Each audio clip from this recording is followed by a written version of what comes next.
Hello and welcome, everyone. Welcome to October 28th, 2025 Digital World Town Hall meeting and a council review. We're grateful for those that are in attendance, whether it's both physically or we actually have a team that's with us that is remote.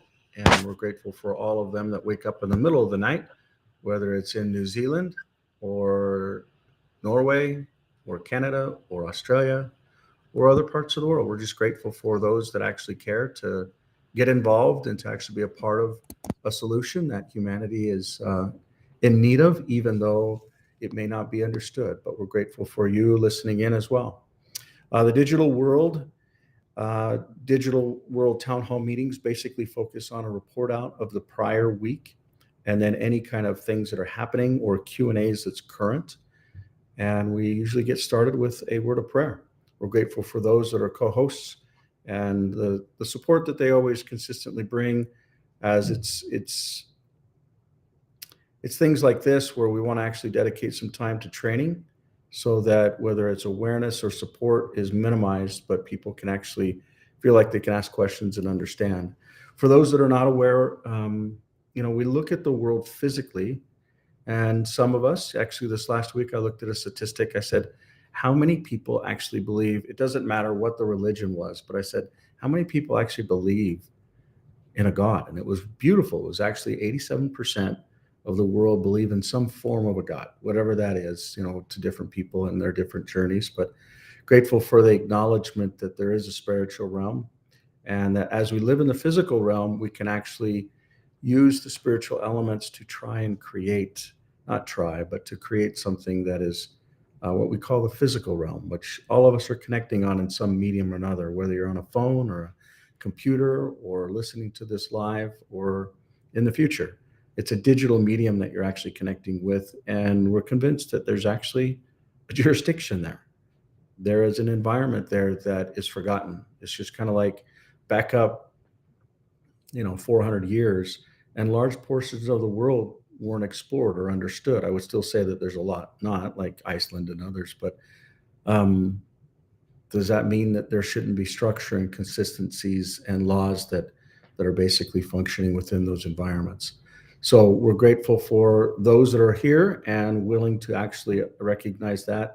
And I apologize, if folks struggle with prayer, but I believe in the science world, you can argue that quantum entanglement is really, it's just prayer. Mother's intuition, prayer. It's a connection that we can't physically see with these eyes that see, but there's many other ways to be able to sense life. And so we would ask that Victoria could open us with a prayer as we focus on the digital world's work. And it's not just about the digital world, but it could be about anything. I mean, anyways, I'll stop blabbing, but Victoria, it's all yours. Always appreciate you, Michael. Thank you. Loving Creator, you've called us into community with one another in this digital age where our connections can sometimes feel fractured. Help us to build and maintain authentic relationships. May this council meet, foster a spirit of unity, ensure that all voices, including the most silent, are heard and can be valued. As we consider the future of our digital community today, help us to build bridges of understanding and find common ground. Please remind us that the true strength of our community is in our love for one another. Amen. Amen. It's interesting, but as more time on earth goes by, it's very interesting to see how love really is the way.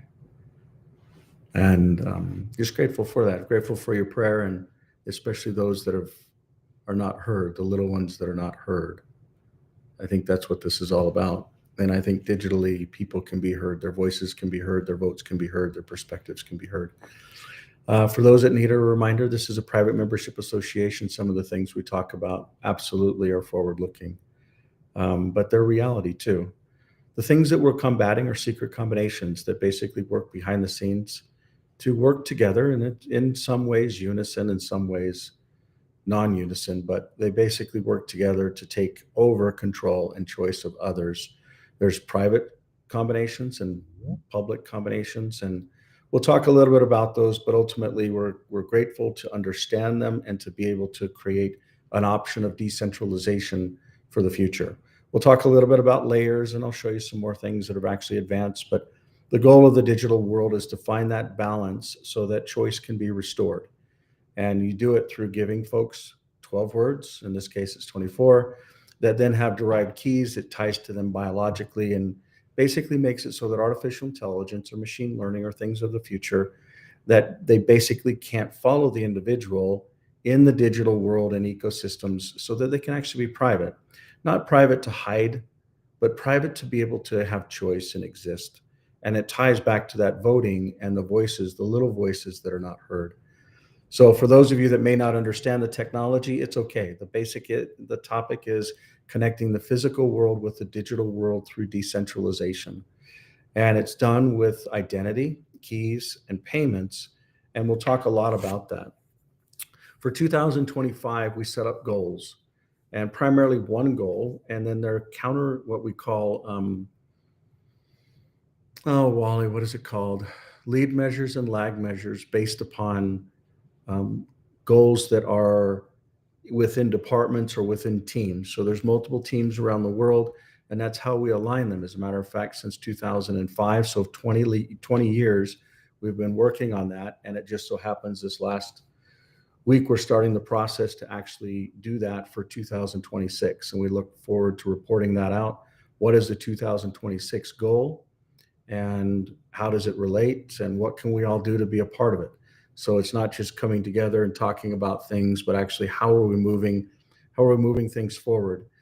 And the 5 topics that are related to last year's goal ties to exchanges, phones, homes, autos, and community.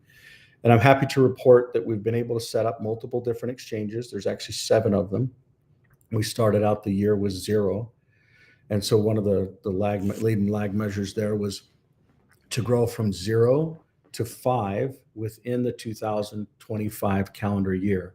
And we've actually already exceeded that. And we're here in October, again, the 28th of October. Phones, we fell down on, but that's okay. We've got a solid strategy and grateful for the lessons learned this year. Homes, it's actually, the pre-orders on that is actually close to $1 billion now. And it just so happens that we may have an amazing way forward.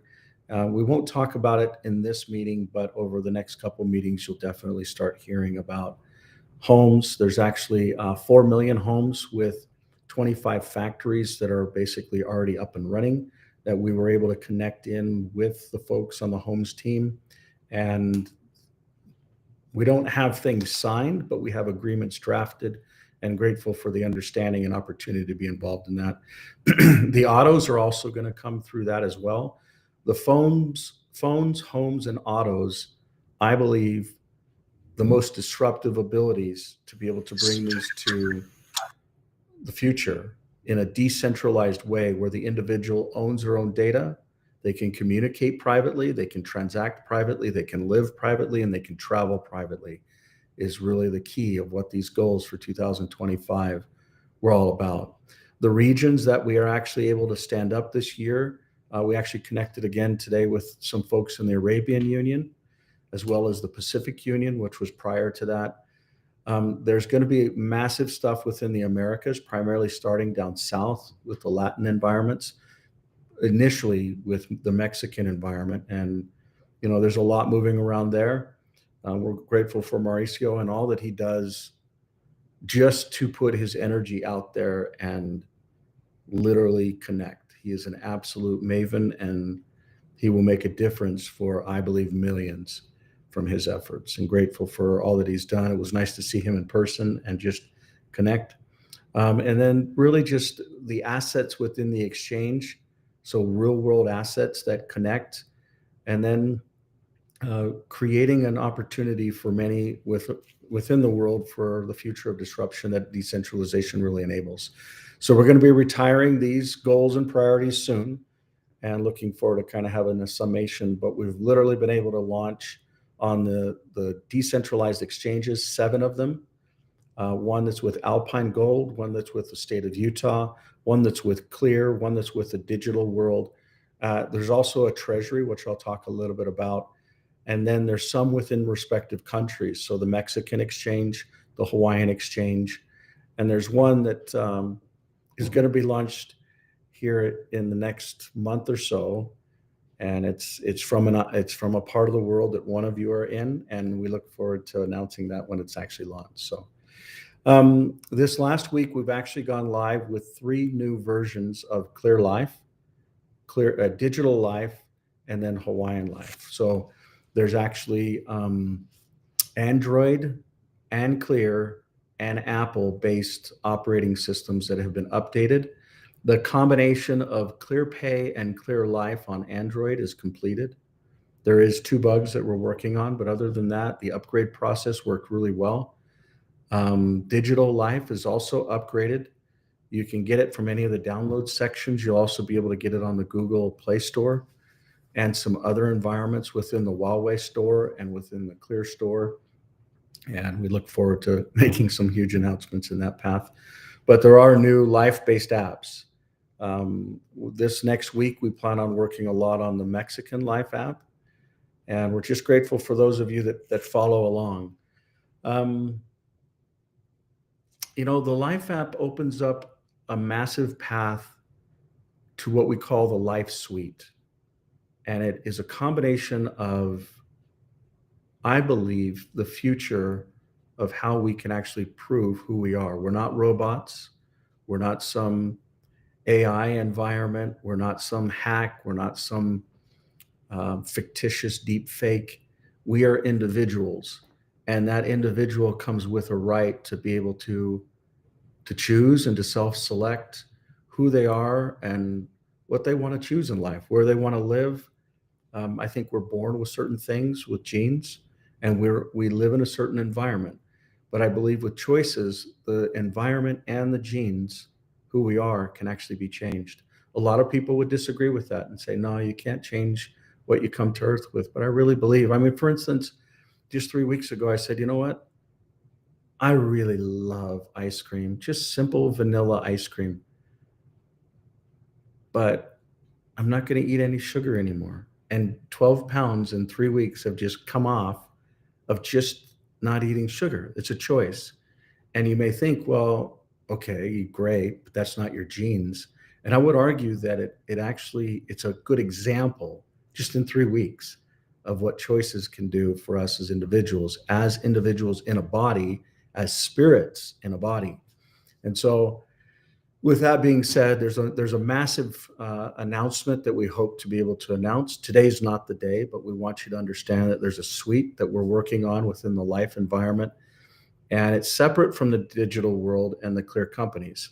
It's based in the digital world, not as a jurisdiction, but as a technology stack.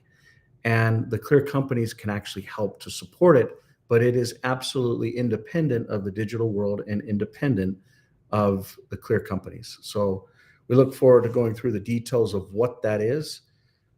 We also look forward to helping you understand the Life Reserve. That is one of the assets within it, and what that does as far as stable financial growth within the future.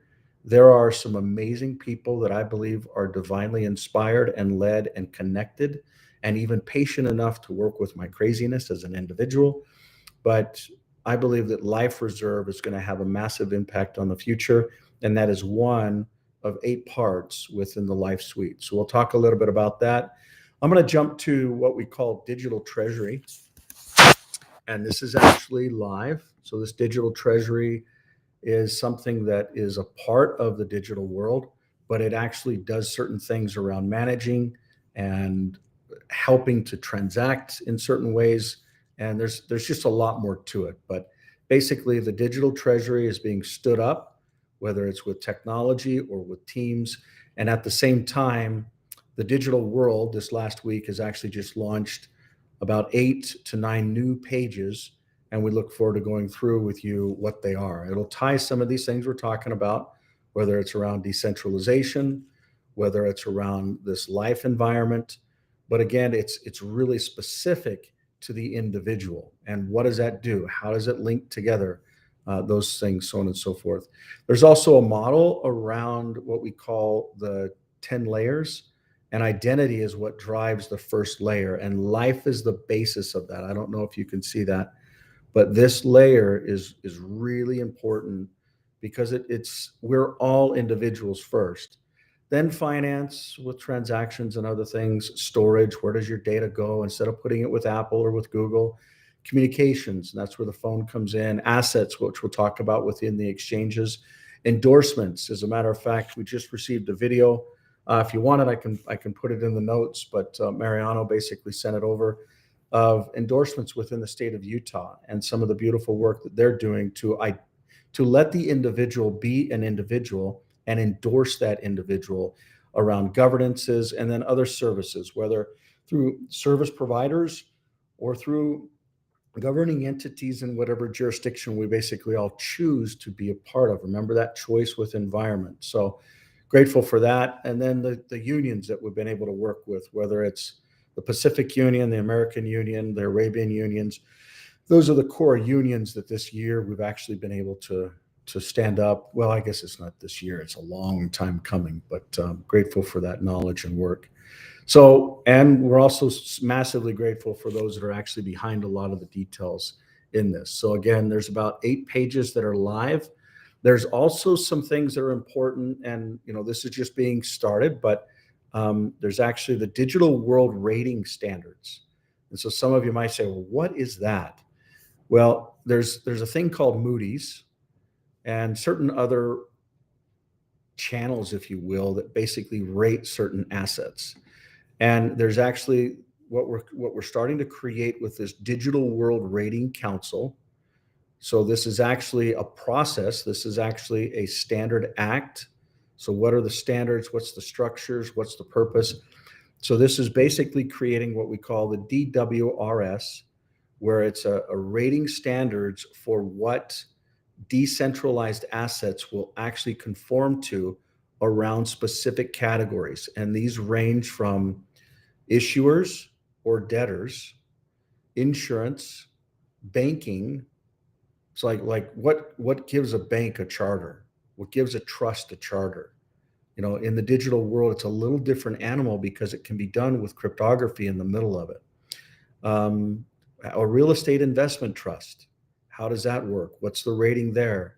We're working with some amazing folks that have actually rated a lot of those and actually indexed all the public ones, and then providing opportunities for private ones to actually stand up.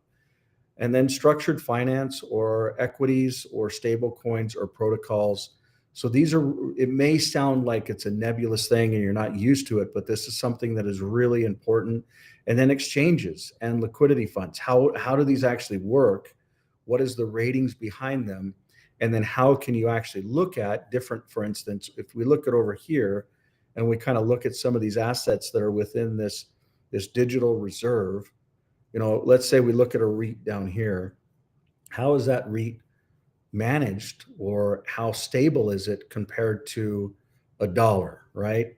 Or compared to DBTC or BTC, or maybe gold. Maybe it's different kinds of golds. Maybe it's this gold bullion or gold eagles or silver eagles or gold backs.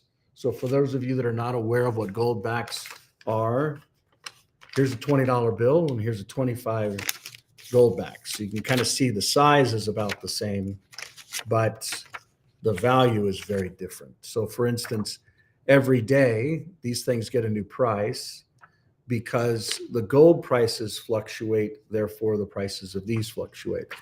So for instance, the average gold price that we had here, I'll see if I can just pull it up for you real fast. So we're looking at this on the Mexican exchange.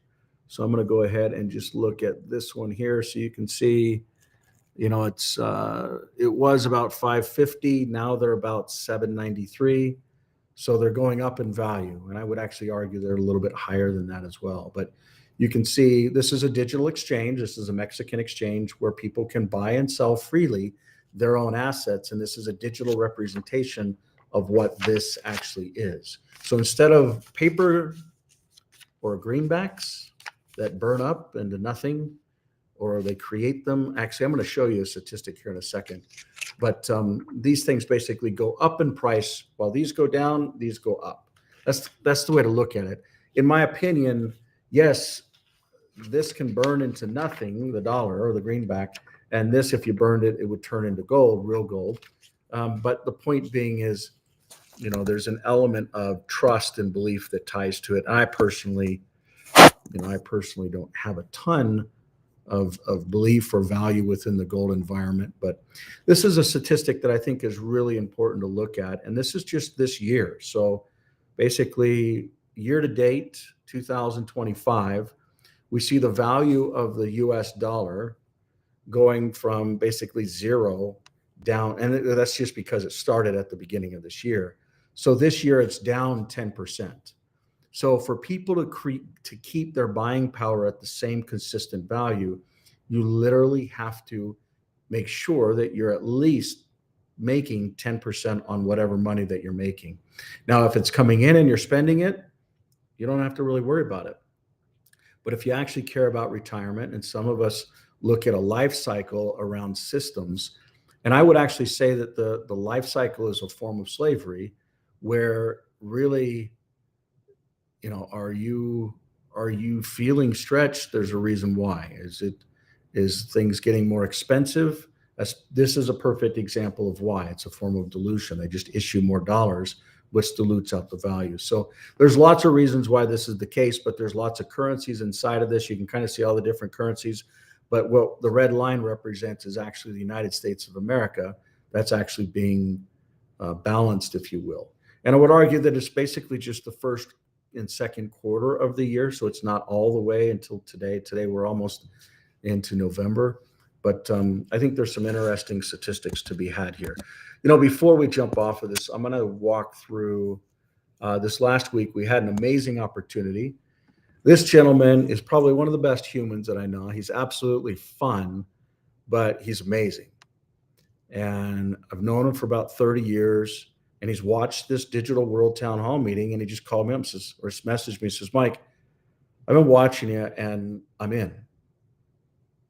My family, my business, we believe in this and we're in. And he's actually a butcher by trade.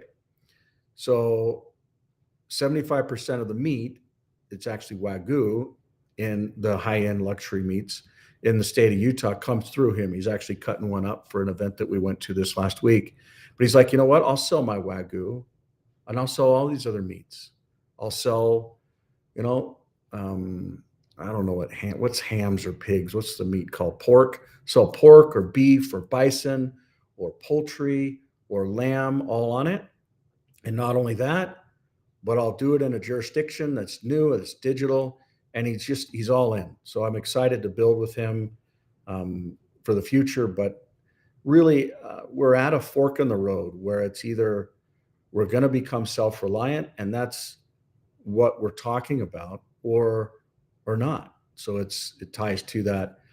These are actually some key folks this last week. This gentleman's another property manager of a resort. And hopefully by the end of this year, we'll have, so we usually do events. So for those that are not aware, for instance, if we go to the digital world, where are we at? Come back out here, we go to different events. In 2026, we'll actually go to the South Pacific. This is actually in New Zealand in January. And we're going to go on a 11-day cruise. This is about $1,800, and you get a $1,200 phone comes with it. So it's between Australia and New Zealand. And one of the best places I've ever been to in my life is this Milford Sound. Just absolutely amazing. But for those of you that actually want to go and be a part of a group and actually understand some of this stuff more in person, where not only do we live together and stay together and eat together, but we actually go and play together, and we're missing something. There's a little thing, this little store thing. There's supposed to be, Wally, will you actually, I'm going to reset this page and see if she fixed it. Well, there's supposed to be an image right here. I'm going to do a hard reset just on this page and see if this loads up. That's one of the reasons I struggle to do all these new websites. No, it's not loading up right. So Actually, none of this is loading up right. Well, could you take a task for that for the next hour or so? Because what we do is we do these fun little adventures where we go around to different stores and then play bingo and then basically give away a node, so to speak. So they're super, super fun, super interesting. But one of the goals is those are all summer-based events. And then here, this gentleman actually owns a full ski resort. And he's like, I want to accept these digital payments, not only for the land, but for the homes, and whether they're full purchases, whether they're fractional purchases, whether they're nightly rentals or weekly rentals, whether it's the accommodations or the food, all of it, and how you actually get onto the slopes.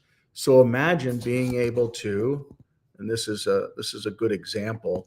This is actually what we call Indy Pass, and these guys use this Indy Pass, and it's how 270 different resorts come together and say, we actually want to cross-pollinate using the same technology, and therefore people can actually come and ski with us or board with us. Now, there's a whole nother level to this, because it's not just skiing and boarding, because these systems actually track your activity in a major way.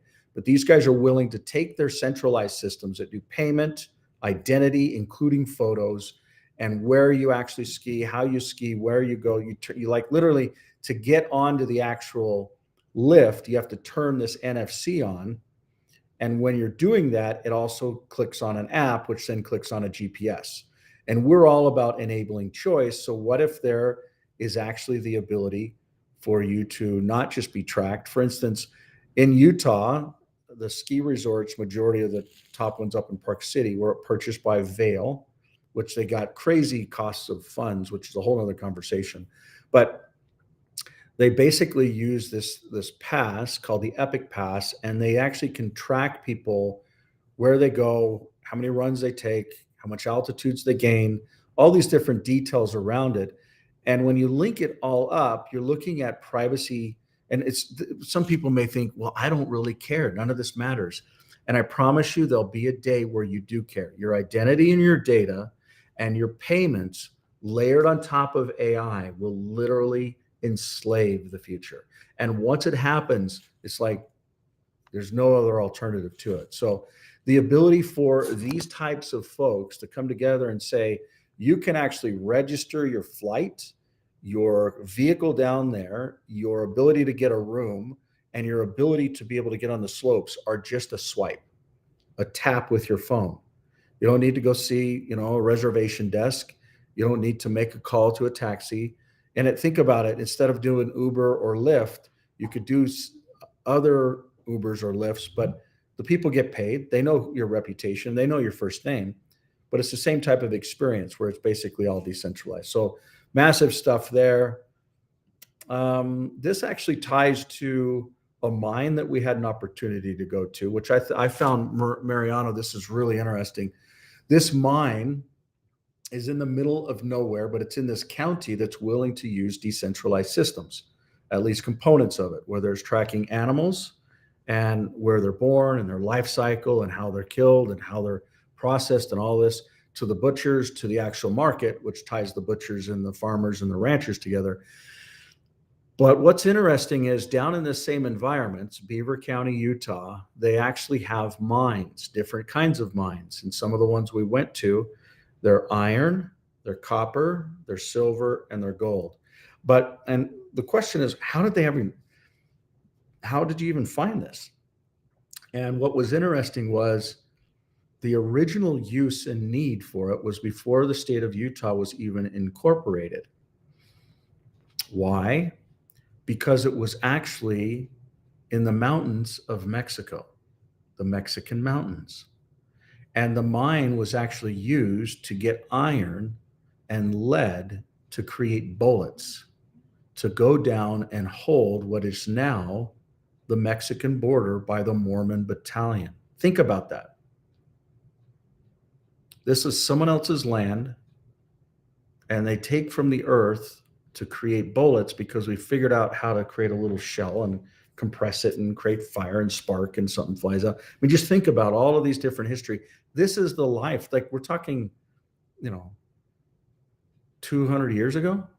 this isn't a long period. So my point in saying all of this is taking something from the earth. We're getting some feedback from somewhere. Victoria, I don't know if that's you or not, but taking something from the earth, like a metal, that then is used in a certain way. So we're getting some, whoever's by a car, we're getting some feedback there. Mariano, can you mute, please? Mariana, you picking us up, bud?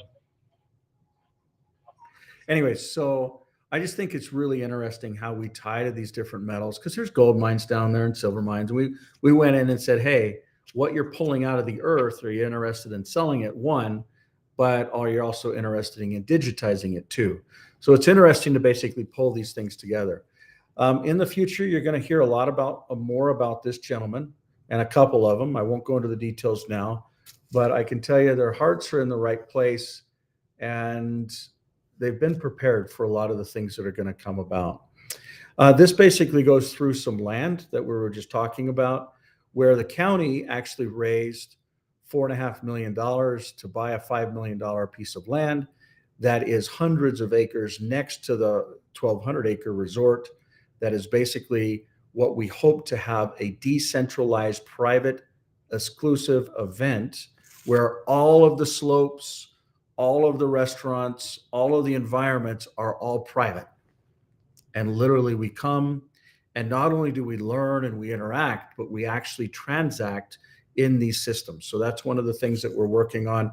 This is one of many resorts and environments that are private, so they can do these types of things and ties to other stuff. So this is actually what it looks like. So you can kind of see, this is right now. It'll probably have snow on it if it doesn't already today. Yeah, so just a great week. I won't talk about some of the different countries and some of the things that we're working on, but you can use your imagination if you've been paying attention. Another thing that's transpired is a big relationship between New Zealand and Utah has just transpired this last week. Utah actually has an international trade zone as well as an international trade facility, similar to what the towers were back in New York. We actually have one of those here. And then, this was actually announced this last week, so it's always going to be in our memories forevermore. And I know some of our folks from Norway, like Daniel, is actually on the line, but another gentleman from Norway also came on last week. And basically, this is a book that he wrote about the digital world and some of the things that decentralization can actually enable. And it's just wonderful to see people actually paying attention. And we're grateful to be a part of this. We're grateful to interact and to all of the other differences. So with that being said, I'll go ahead and just jump into some of these other topics. So for those of you that want to be involved in the Rating Standard Council, there'll be a document that will be shared. As a matter of fact, so Wally, can you make sure that I drop this into the right environment as well as get it online? So that's 2 tasks that I've got tonight. So this is the Digital World Rating Standards and the Digital World Ratings Act from the Digital World Council that actually approves it. So we're standing up this Founding and Ratings Standards Act. So we'll talk a lot more about that as time goes on. Yeah, so that's basically that. I can touch on pieces of these, but it's probably a little bit premature. So we're going to hold off, but there's some beautiful things coming there. You can already see the publicly facing Mexican.country site, as well as the Mexican.exchange. So if you want to navigate over there, and with some of the advancements, you'll actually find that on Android and Apple, you can have multiple wallets for one identity. That's another advancement that's transpired this last week. This goes through the different life environments. So remember how I mentioned that there were 8 different ones? Well, instead of using Real ID or World ID or Digital ID, there's an alternative with this Life ID that we all own and control, and no business, no corporation, no entity can take it from you, nor can they see that you have it, nor can they see when you use it. Very, very important.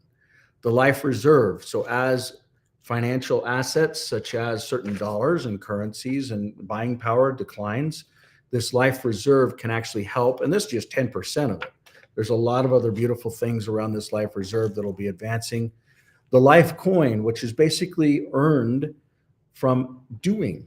So if you use the Life app and you log in, you verify who you are, you create a business, you do different things within the digital world, you're basically verifying who you are without disclosing who you are, but you're also getting value. And as you get value and there's a set amount, just like with Bitcoin, there's a set amount, and over time, the rewards will automatically start depleting automatically. So the goal is to set it up just like how Bitcoin works and to basically deplete that over time.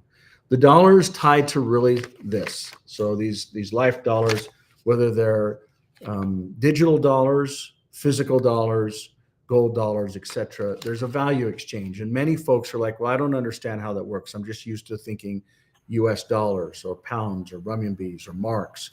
Well, in the world, in this ecosystem, especially the digital world, an exchange rate gets very, very common in a certain time and value. That's another way that you can combat these secret combinations, specifically around Wall Street and others, that basically they play with people's time and money in a way where they control the rules. It's no different, in my opinion, than gambling or the slot machines or poker tables. It's just legalized gambling. And people think, oh, because we're governing it in this way, there's actually not things that are happening that are inappropriate. Well, I believe that naked short selling is not just inappropriate, but it's completely deceitful. And Wall Street doesn't stop it. The SEC doesn't stop it. And so when you look at that, the dollar value will continue to go down. And this creates an alternative within as well as a life reserve to be able to combat that. Now, if people tell people, we're getting some feedback from somebody, but if people tell people about this Life app and then give them their first transaction, they will actually receive a token. And based upon abuse or not abuse, there'll be a conversion or a trading pair with that Life token and the Life coin, which can also convert to Life dollars or rewards. And rewards can basically convert over to other instruments such as Visas or MasterCards or other means that the rest of the world basically uses. So you actually have a card that ties to these life-based apps. And then we'll talk a lot about insurance and bonds, life insurance, life bonds, and how those really create a ability for not only people to retire, but I believe the Social Security system that's failing because the math just doesn't work out. They have to literally either increase the quantity of dollars and devalue the debt to get out of it, which right now in the United States of America on October 22nd, 28th, the government is supposedly shut down, right? In my opinion, I don't see much difference, but here in another week with all of the payments that the government's used to making, which I believe if you made digital payments, you got total transparency, honesty within the system, and it can be totally audited as well. But anyways, I hope you understand these different comparisons within the life environment. We will walk you through how this actually relates, why it matters, how to get started. There's six, maybe there'll probably be 7 different steps, but it's super simple, where you actually get it from, how it ties, what is your privacy, what is your identity, how does this come together within different jurisdictions? This particular one is within Utah Life, but we're excited to announce some of the others. For those of you that may not have missed the last couple meetings, one of the things around the ratings in the chart, the goal is to be able to stand up this clear trust environment. And you'll learn more about that over time, but it's based on the same types of principles that we've already talked about. So pretty big, pretty huge opportunities as well. I won't talk about this. I won't talk about this, and I can't talk about that. This will tie to the site. Digital reserve. We've already talked about pieces of that. That's something that's new. We touched on that earlier. Yeah, so those are the basic updates within the environment. And there are some folks that are doing things with identity and exchanges that have high level discussions with some of the things that we're doing. But they come from and they didn't like this when I talked to them on the phone yesterday. I was like, we could link your old technology with this new technology and then everybody connects together. And they're like, well, what makes us old? And so I believe that the technology that the digital world is based on is the most true and correct technology that's intelligently organized without a ledger, without a central system that the individual truly owns and can govern their identity, which is one of the biggest topics, I believe, of this whole century, where humanity must own their own identity. And if not, within the next 10 years, we're going to see things that are going to question everything and change everything. And what we're seeing with artificial intelligence and super artificial intelligence is only the beginning. It's just the beginning. And it makes it more imperative for us to be able to come together, work together, unite together, and to choose to basically just say, I want to govern myself in this parallel system that's decentralized. And I actually choose, I make a choice to do what Raghu is so brilliant about. And he's on this call and we're grateful to have him. It's all about buying local with local products and a local currency. Just that simple. So think about it. The food, the ranchers, the butcher, the hotels, the slopes, those are all things where people would go and spend time and add value to make money. But what is the form of money and how is it transferred? And when you use a currency, as a matter of fact, there's a couple callers on within the Kingdom of Hawaii or the state of Hawaii, whatever they recognize. And the one thing that the United States of America did when they took over or went into the Kingdom of Hawaii, which I believe still completely exists, is they said, commerce, you must use this United States dollar for legal tender for commerce. As you sell sugar, as you sell pineapple, as you create, you use the US dollar. And what that does is it puts it under a jurisdiction of certain types of control that others can control. And there's really no transparency or honesty. How many dollars are there in the world? How much gold is there in the world? These are all things that can be controlled by man. And when it's not transparent and honest, you can have things that are inappropriate that happen. And I won't make accusations in certain ways, but I hope this makes sense. And I hope you don't just think about it as a tone of conspiracy, but more of a tone of there's a warning and we need to responsibly work together to see if there's a better alternative, and actually not see if, because this isn't about seeing. We must be able to stand up this parallel system. That doesn't mean everyone in the world has to use it, but we must be able to have a choice and an alternative, because that is what freedom is. And with this being said, I'm going to stop blabbing. I'm going to open the floor up to anyone that has questions, comments, thoughts, any topics you want to discuss over the last couple of weeks. But now is your time. Yeah, so Michael. Hello. Hello. Go ahead. Hi, George. Michael. It's George. How are you? Good, buddy. It's good to hear your voice. Good. Long time. Great. Now, what kind of think we could use Utah Life to buy what? Life insurance? How's that done? Well, life insurance isn't a part of it today for sale, but the life bonds is, and the life bonds ties to the reserve, which basically guarantees a certain, getting some feedback from someone. It guarantees. Yeah, that's me. That's me. Because okay. Okay. No, you're fine. You're fine. You're okay. But it basically guarantees a certain stability. For instance, most whole life insurance bonds are either A+ rated all the way up to AAA+ rated. So it's a stabilizing asset. The insurance is not tied to it today, but the ability for people, let's say someone gets a $2 million life insurance policy, pays on it for 5 years, and they finally figure out that with what's happening with the buying power of the dollar, it's difficult for them to be able to continue to make those payments. And then they're like, I'm 60 years old, but I still want to have a life insurance policy. And they say, no, it's a $2 million policy. Here's $1 million in cash or in digital format. Go ahead and live life. take $1 million off the table. The bond will pay your premiums until you pass away, and then take that to $2 million. So it's a way for. And how much is for the bond? What's that? What's the price for the bond? And can I do it from New York? Because in New York, there's certain things that they don't allow. That you have to go through the mail instead of digital footprint. You gotta go through the mail and stuff like that. Because I know Utah and the Dakotas, there's certain rules that they have that for some reason you cannot go through the phone or.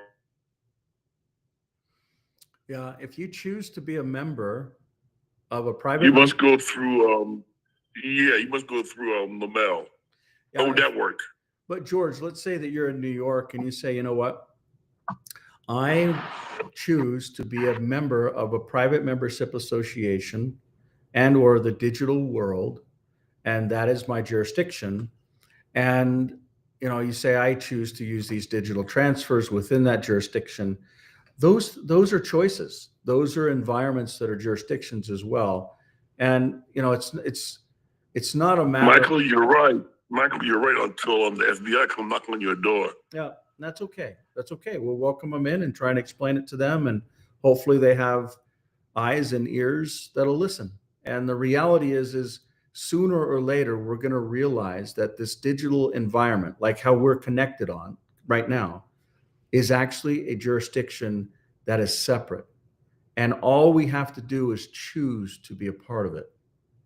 Now, that doesn't say that everyone has to be a part of it, because that's not the case. But go ahead, George. Okay, how do I choose to be a part of it? I want to be a part of it. So what's the choice? How do I choose? Well, I think and the bond. You showing up right now is a massive choice, just to say, hey, I want to understand what some of this stuff is.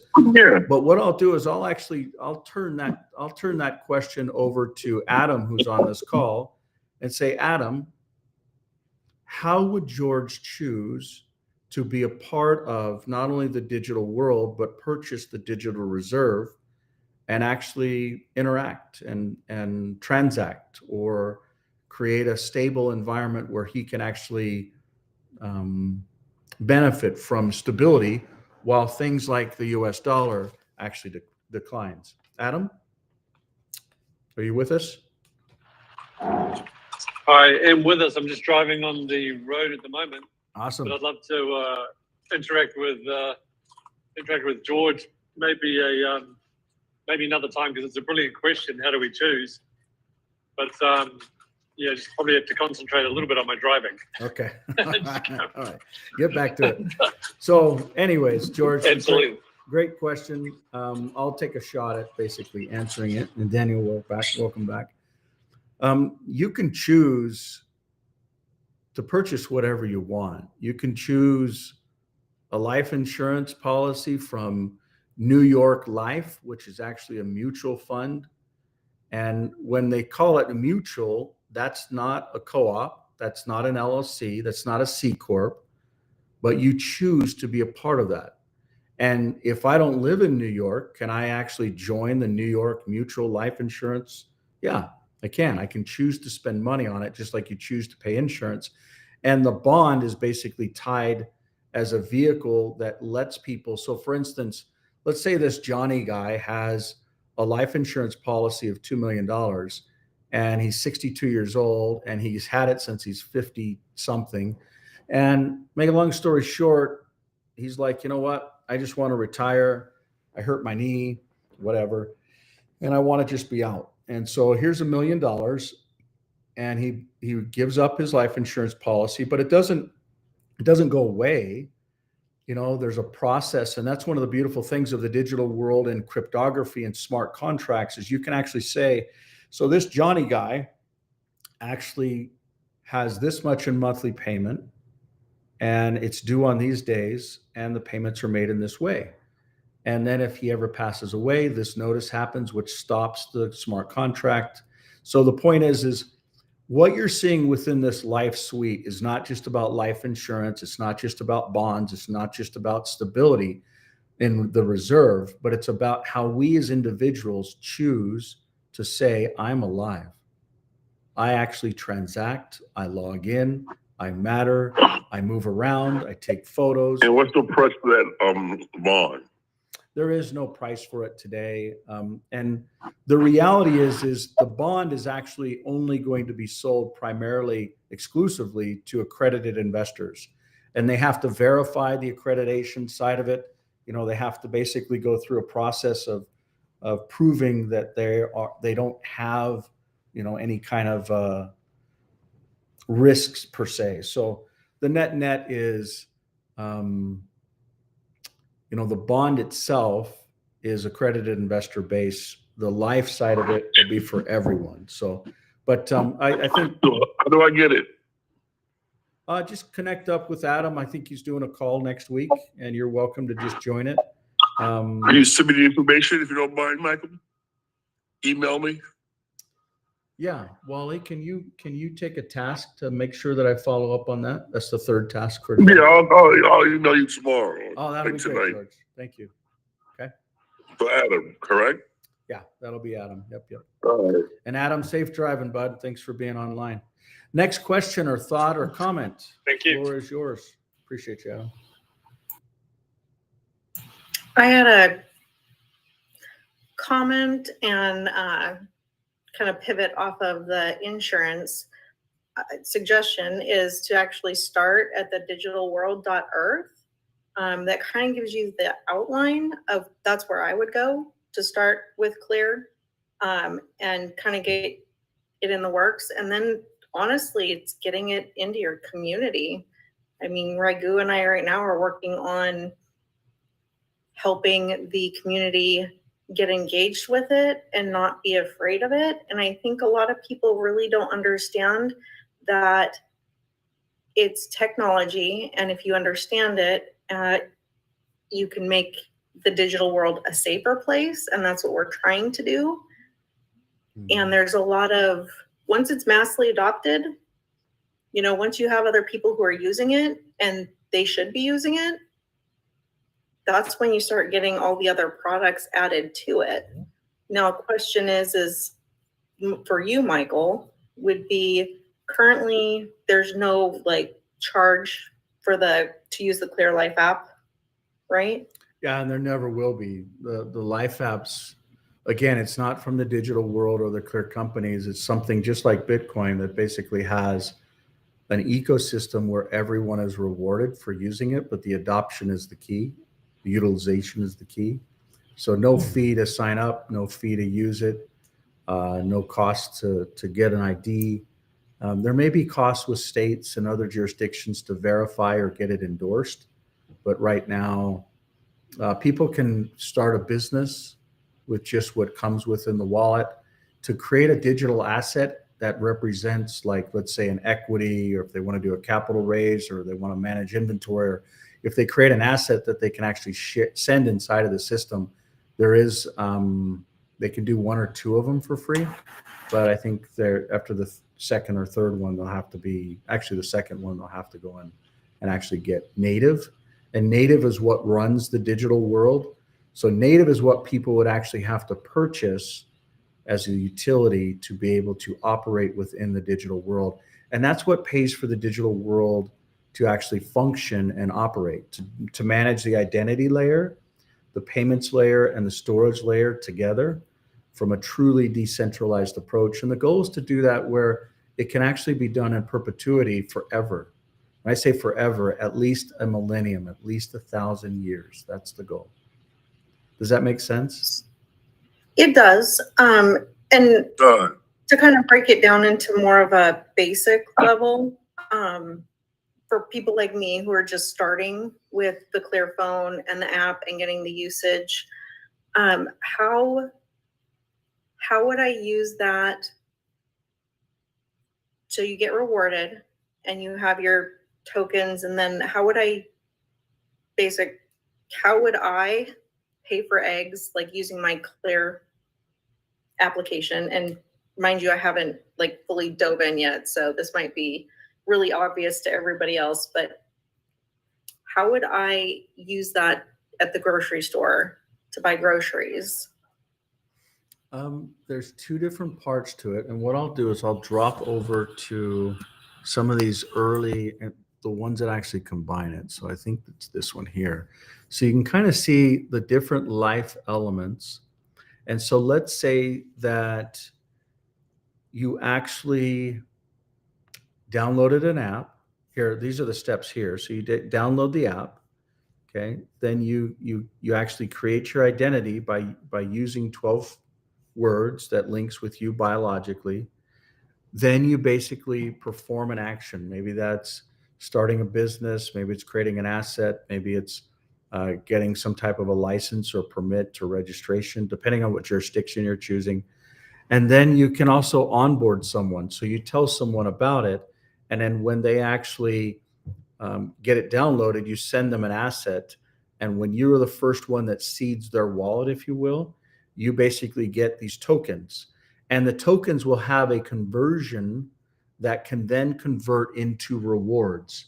And the rewards can then have a conversion and a trading pair, depending on the price transfer, that will convert into a Visa, which this converting it to a Visa may create a taxable event, depending on who you are and where you live and what your jurisdiction and taxation realities are. But the Visa, you can then go and grab cash out of an ATM, or you can go and buy that loaf of bread or eggs. But the real goal, in my opinion, is actually not to use these Visas anymore. The real goal is for the folks at the store to understand the importance of them selling the eggs just as much as it's important for the consumer to pay for the eggs within this. For instance, when the grocer says, hey, these eggs are $5, and you swipe it, well, 2.4% on average gets taken off of it. Plus, it takes days, in some cases up to 2 days on average, for them to be able to get their $4.85. Okay. When we look at the system, we think about, well, I had to go and work to make the money, to then pay the tax, to then get the money to put into an account, to then swipe. But every time we swipe, we are actually spending in a system. And that system, because of how you're spending with the 2.4% and others, continually over and over. It's not just income tax and sales tax and property tax and use tax and VAT tax. That is all a form of slavery that people just don't understand. For instance, there's people over in Europe right now that are starting to figure out the water's hot and we've just been boiled, so to speak. Like, the immigrants come in, the votes get controlled, the identity gets controlled because they don't want people to work without getting this identity. And then when they start finally figuring it out, that what they've done is effectively taken away their ability to actually transact. Why? Because the cash that flows through the identity to the payments to then AI that can link everyone together. And some people are like, nah, it's just a conspiracy theorist, Mike. You're not accurate there. But I would say, if you really look behind the scenes in all these different environments, whether it's what's happened in Australia or New Zealand, or elements in Canada, or even over in Vietnam with the account closures, or in Nigeria with the phone numbers that get shut off, or in Europe, it's not different than what's happened in the past years. So you can't work if you don't get this identity card or digital ID. Think about really what we're talking about. We're talking about slavery. I mean, I'm in America, which was basically created when they left Britain to say, or England, and say, enough is enough. Not only is it we don't want these taxations and tyranny, but we don't want the ability to choose. Gone. Whether it's religion, whether it's free speech, whether it's the rights to bear arms. There's a Declaration of Independence. I don't know if you can see this over here. That Declaration of Independence, I believe, is massively valuable, more valuable than even these constitutions. These are the constitutions and all the articles. And this right here, I don't know, for those of you that can't see, this right here are some of the folks who are actually behind it. They left England literally to stand up and say, you know what? We want freedom of speech. We want freedom of religion. We want freedom of taxation. The United States of America in 1913 is literally one of the countries that was supposedly free from taxation. As a matter of fact, the United States of America has actually been free from taxation longer than they've been taxed. But most of us don't understand that because we've just been, when we go to the store, it's just a swipe in there. When we go to work, it's just there. When we sell a property, it's just there. When you have property tax, use tax, payroll tax, all these other taxes, but in an environment like the digital world where we choose a different types of currency, the currency that we create, that we as the individuals are, it's just like what's happening down in this resort. The people selling the meat that are actually growing the animals, that are actually paying for the land, choose to use a digital asset. The butcher that says, you know what, I will pre-purchase 20% of that animal as a first right of refusal, but I'll pay you, the farmer or the rancher, in advance. So you can actually cash flow your world. Then when you want to sell it to me, let's just make sure it doesn't have 3 eyes and it's normal, and then they buy it. The butcher's in on it. The farmer's in on it. The county's in on it. The resorts are in on it. The locks on the accommodations are in on it. The ski on-ramp where you actually get on the lifts, they're on it, and it's just a tap. You grab a phone, you tap it, you pay, scan. Your identity is private. You don't divulge your name. You don't divulge your account numbers. Not that that really matters. You don't there's, when I say account numbers, I'm talking theoretically about banks and blah, blah, blah. But in this world, it's automatic. Your reputation builds as you do it. You, instead of giving your credit to some Equifax, TransUnion, Experian, and what other parts of the world have their own credit authorities, the dream in life is to be free. It's not just to be able to say,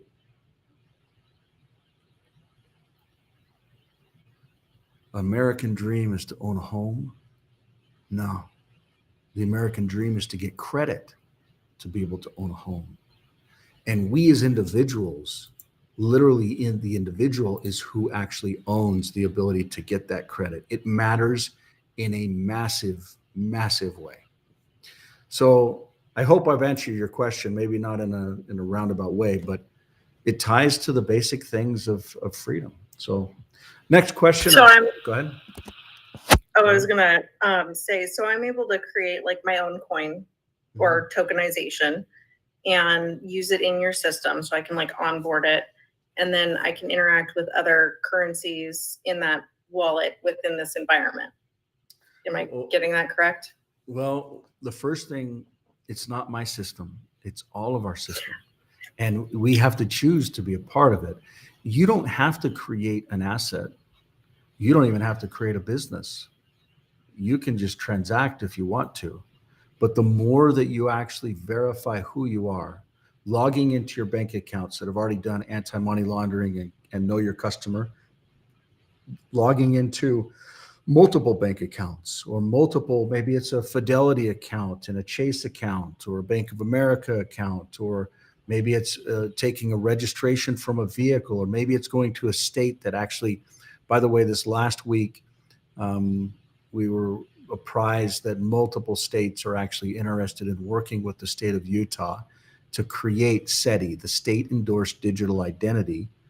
And Mariano, would you put in the notes the video from that event so that people could watch that? Because it's really, the state of Utah has just done some amazing things. And Raghu saw me over there in the Kingdom of Hawaii looking for a jurisdiction, looking for governments and bodies that actually wanted tools that would actually free them. And lo and behold, right here in Utah, there's literally a government that's saying, we no longer manage your identity. You manage your identity. The parents manage the identity of the children, whether it's at conception or birth or whatever people believe, life starts, but they'll endorse it. And the ability for that to become a reality is just absolutely massive. And so it's not a matter, Victoria, of you creating an asset. You don't need to.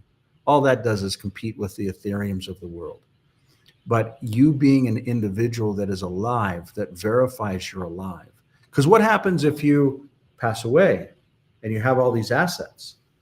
What happens if you've, amassed a lot of value and wealth in life? Like, for instance, George talked about he's in New York. George, did you know that the state of New York has billions and billions of dollars worth of unclaimed assets? And in the state of Utah, hundreds of millions get collected every single year. And it's just, Yeah, I do. it's crazy, isn't it? That's Is it very, very much so? But if people said, you know what, I want to actually not put my money in a bank account that can be frozen, the bank can go out of business. The account can be frozen with some letter from some Tom, Dick, or Harry with some ink on it with a simple signature that who knows if, when we talk about orders and transparency and due process, I would argue, are these things truly had and realized?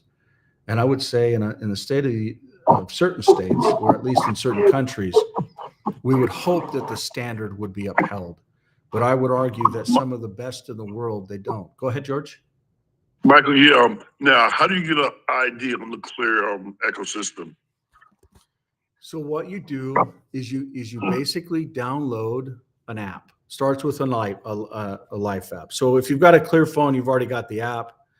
Depending on what jurisdiction you want to be in, let's say the Mexican life comes with the peso, etc. So you download this app, then you get 12 words. Then it links with you biologically, whether it's your finger or your face. You don't know it, but it's happening.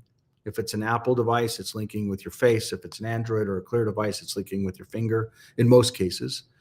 And then there's derived keys. And these derived keys are actually what prove that you're alive when you're actually using these keys. So that's really what it's all about. And that's the answer to your question. So that's how you get started. And then if you want, I can actually show you how you actually log in. Like, let's pick a jurisdiction. Where do you want to do it at? Like New York. All right. So well, let's log out. Let's log out of this.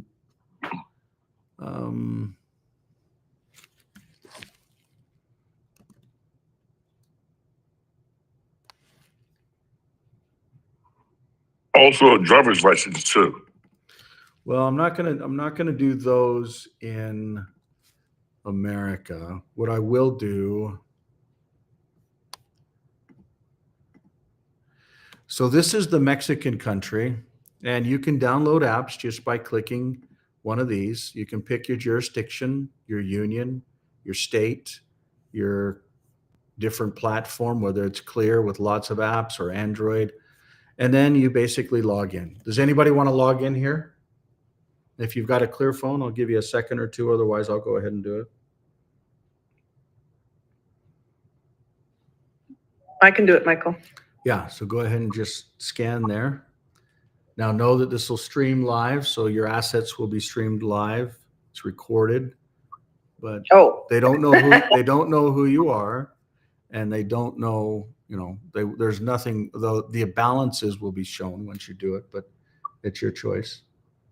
Yeah, no, maybe I don't want to do that. Okay, so I'll go ahead and do it here on this phone. So I'm going to go ahead and click scan.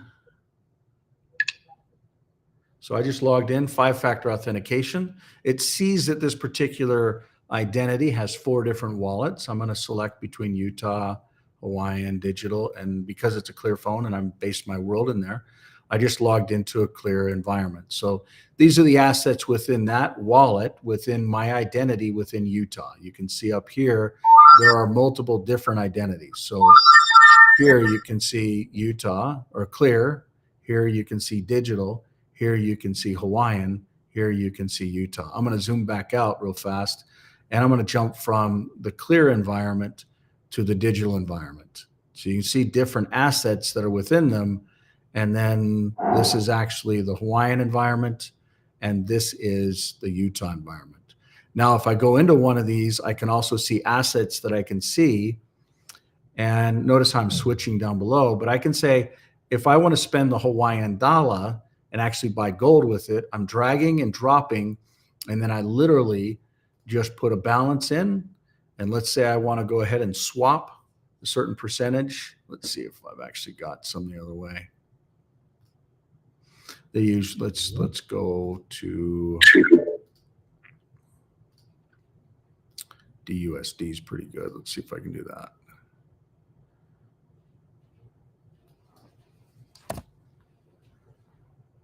So I can actually just scan this, swap it.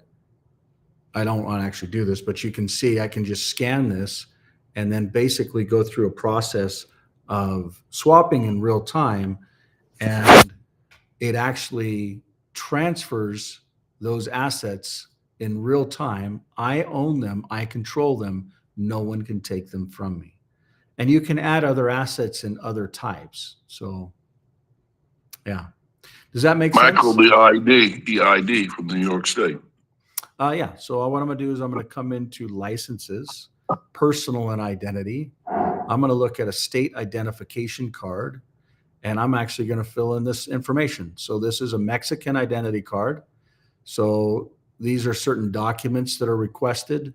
And what's unique about it is you actually scan this, which creates a unique identifier. This is what machine learning and artificial intelligence actually enables. So this number here is where certain systems can't follow me. So I can create an identity and be private, or a business, or a profession, or lots of things, not just an ID, but a driver's license, or the law license, or an insurance, or medical, or a tattoo parlor, or teacher, or veterinarian, or maybe it's some type of recreational side of it, or facilities, or maybe it's a certificate, or maybe it's a marriage, or maybe it's that life insurance, maybe it's an adoption thing, maybe it's a death certificate. All of these different things can basically be done, as well as permits. So let's say I want to get a permit to build something. The key is these tools enable a governing authority to be able to have a certain jurisdiction physically within a digital ecosystem that crosses multiple Michael, I'm going jurisdictions. to cut you off, but is this from like the state of New York? No, we're not doing anything in the state of New York. That's one of the worst jurisdictions in the whole world by design. You know what I'm talking about. Yeah, I know that exactly. I'm asking you because, like I said, No, there's so how can I do it then? there's a How would I reason. be able to do it? There's a reason why I left the United States, and I'm working out of an environment that's not in the United States. And you know exactly why I'm doing that as well. So there's jurisdictions within the digital world that have to choose to say, we actually want, for instance, I'll pull up Utah. Okay. So they've actually passed laws, which is the opposite of what New York has done, that says, you know what? Privacy actually matters. Digital choice and social platforms matter. The ability to actually have a private membership association matters by law. Hey, Michael, don't forget New York's a liberal state. And you know what that is. Nah, it's all good. My dad literally died there in COVID because they wouldn't even open up the hospitals. So let's say, can I be in New York and do it from Utah, do it in Utah? Yeah, that's what I'm Would doing. that work? That's what I'm doing right here. Yeah. So, but Utah's Okay, passed. can I do it Can from you- New York? Let's say I'm in New York. Can I You- go into the system and do it in You the can- Utah jurisdiction? You can get a mobile driver's license that's digital from the state of New York or state of Utah today. But that linkage is what I don't know if he actually was able to link it inside if he has, I'll go ahead and pull it open. Mariano, here, I'll just try and find it real fast.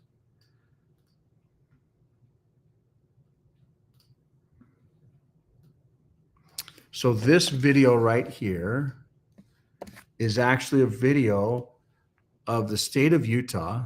And if you want, I'll actually go ahead and pull it open here.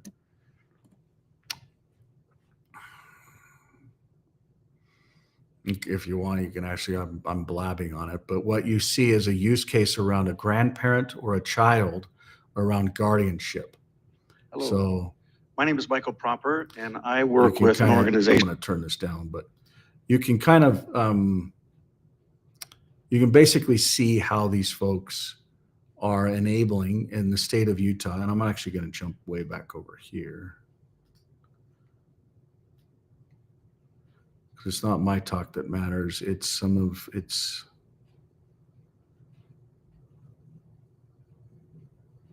This one right here. This is absolutely amazing. No, I didn't. So this is actually the CIO of the state of Utah. There's a privacy officer on just before him that really has done the right things for identity. This is actually him. Timothy Roth is going to talk to us about Guardian.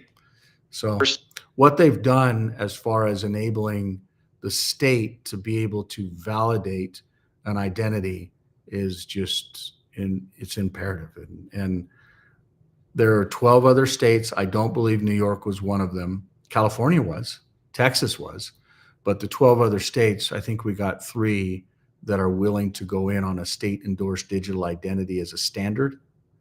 And that will literally start enabling these types of systems. I'm going to go ahead and whack this. These types of systems here to be able to allow the individual to do exactly what I'm talking about. So you've got companies or organizations that choose to use these new types of systems, whether it's for identity, whether it's within jurisdictions, and then it allows people just like you or I to be able to go get an endorsed identity. So they're still going to issue their own driver's licenses the same way, but you can link that driver's license up with your decentralized identity in an endorsed way. Does that make sense? Yes, sir. Okay. You told me I could go online. Whatever state I'm from, if that they use the jurisdiction, I could link that to the state where my my digital identity with. So it'll be that. Well, I think you need to dig into the original part of your question. Where are you from? New York. Really? Yeah. I think you're from Earth first. And if we all agree that Earth actually has a digital No ecosystem. boundaries. Yes, Okay. you got it. We create these fictitious lines in our heads. You know, there's Michael, a border. we know that, but New York will come and put you under the jail. Well, that's why I don't live in New York. I live in a state like Utah that actually identifies that the individual is an individual, and the state doesn't create or control the individual. And there's going to be a hard line that's drawn within this world that says, you know, an individual is actually free and inalienable and independent of these systems. Like you said before about England. Now, like you said, England now, they need a digital ID just to be employed. It's coming here very shortly to the United States. It'll be here. Yeah, it already It already is here. Real ID is it. People don't realize it, but Real ID. Oh yeah, is yeah. already It's definitely New York. I did it for a fact. Therefore, I have to make an appointment actually to go get one. Yep. It's here already. So, but it's not for work. You can work now. You can work freely. But that's for work, and that's to say, hey, George works for an employer as an employee, which is another form of slavery.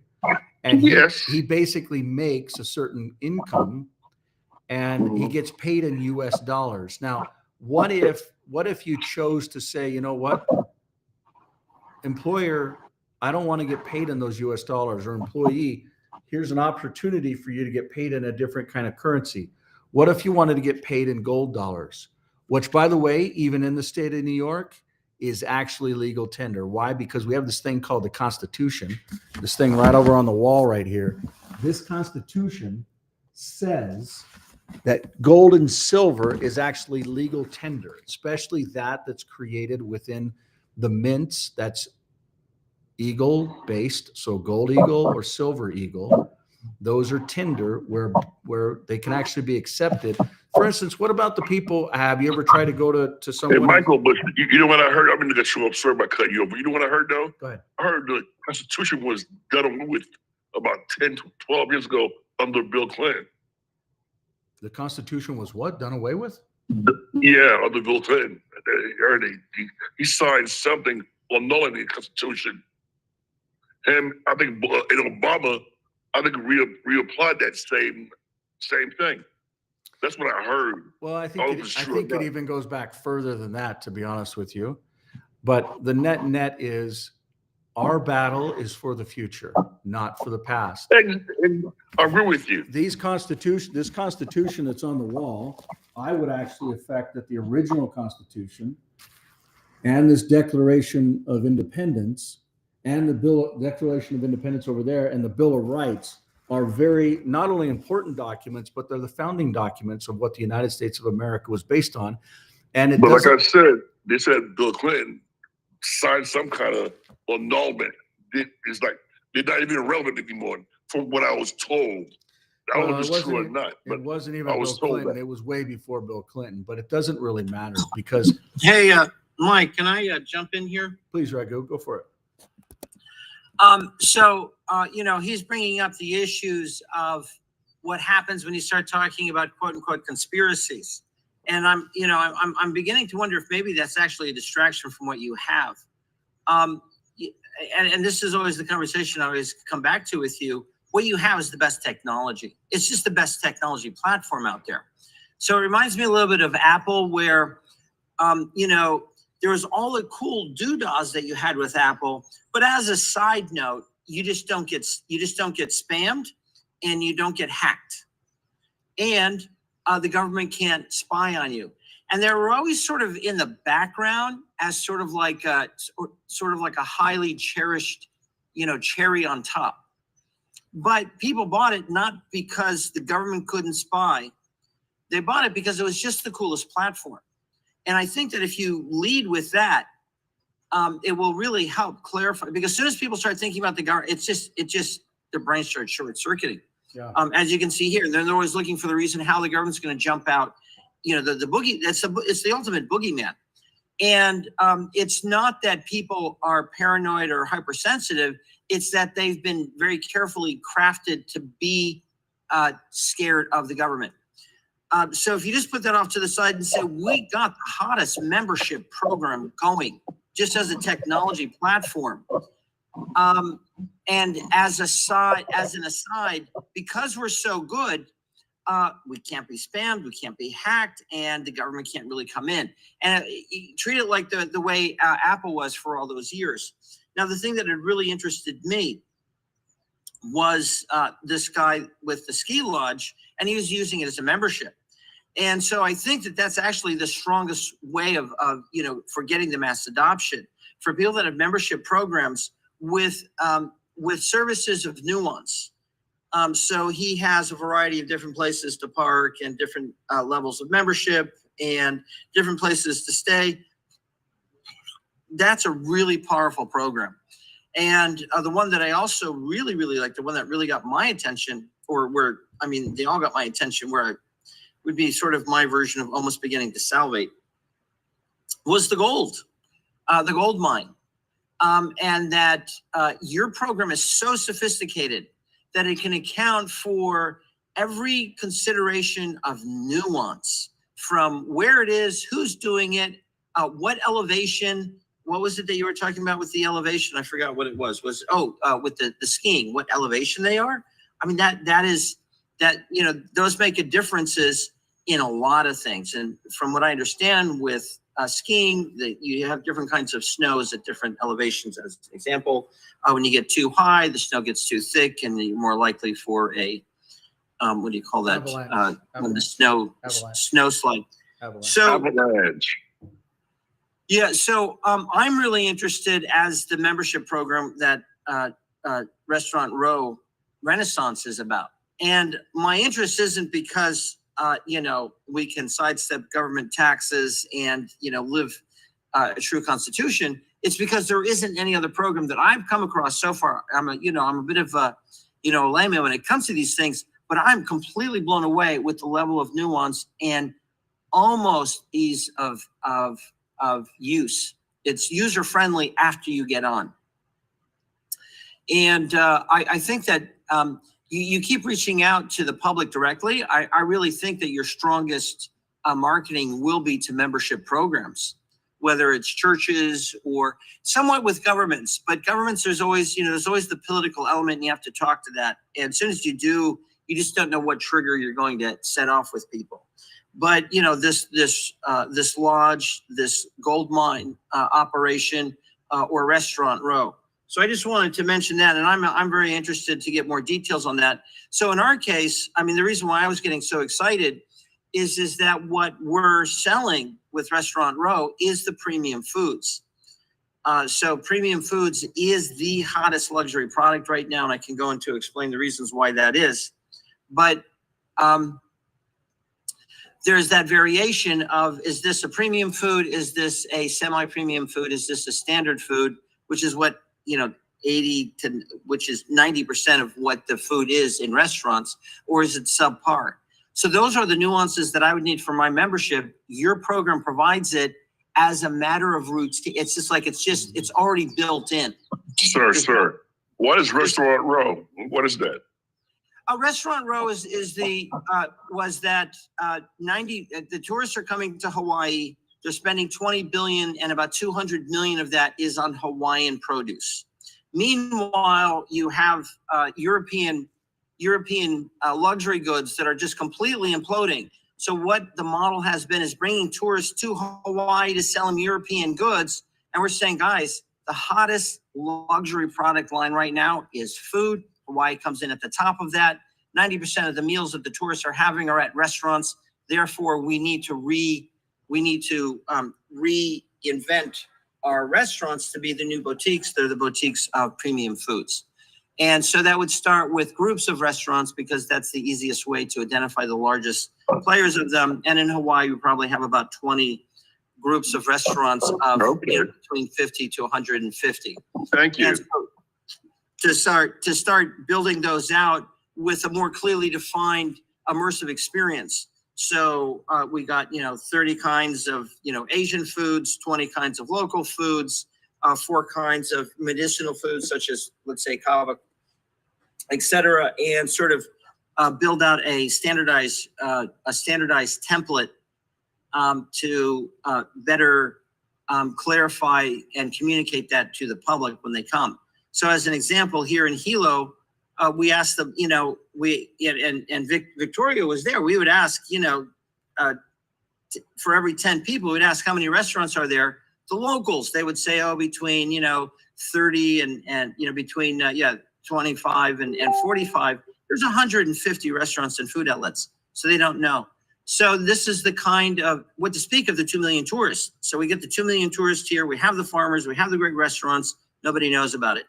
So our point was is that this is true of other groupings of restaurants, and that the restaurants should be, just as they should be a showcase for Hawaii farmers, that should be true of restaurant groups in, throughout the country and around the world. So we think we have a franchise there. And my interest with Mike was to see if that's the platform. And I'm at the point now where I'm not sure I'd be able to find another platform that would come close to be able to provide the levels of variables between the different kinds of restaurants, the different kinds of standards of food, the sources of the food, the brand of farmers. For example, people want to buy from that Hawaiian, artisan farmer that's been farming for 4 generations, right? Like it's like you're buying the story at that point. It's not about, it's like with Kona coffee. It's not if it tastes good and that it's organic. That's just the opening premise. It has to be from Kona.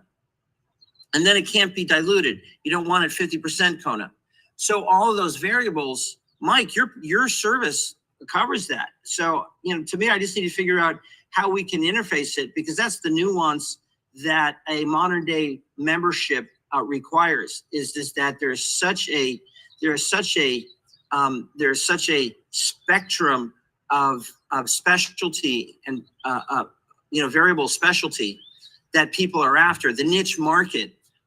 Your service is already set up for it. It's just absolutely brilliant. Anyway, I just wanted to say that. I hopefully can get some time to talk more about it, but I'm sold. Well, thank you for seeing the big picture. And, what George is talking about is usually the reality that a lot of people see. And I can understand both kind of perspectives and approaches to it, but hopefully we do figure out the right way to communicate it and message it and help people to understand, whether it's how to use it how to understand it, but I would say that there were days long ago when we didn't know how to write checks. We didn't know how visas worked. Once we did it a couple times, oh, you see the evolution, you see the increase. It's so nice to hear birdies. But anyways, I just appreciate everyone's feedback and thoughts and conversation and love, and just even the difficult types of it. I mean, George's intent, he sees the potential, but he also wants to say, hey, there's a reality here and in New York. Exactly. this isn't- Exactly. this And isn't believe me, easy. I'm not afraid. I'm gonna join, but I just have to know how to cut the curves. Yeah. That's what- You know. And it's all good. There's going to be naysayers, and George is not one of them. He's just, hey, show me the reality about how this works, because it sounds really good. Michael, I'm in. Michael, you know how highly I think of you. Yes, sir. So that's not even a question of a naysayer. Agree. I gotta make sure, like you said, I gotta make sure I'm okay as well. Yeah.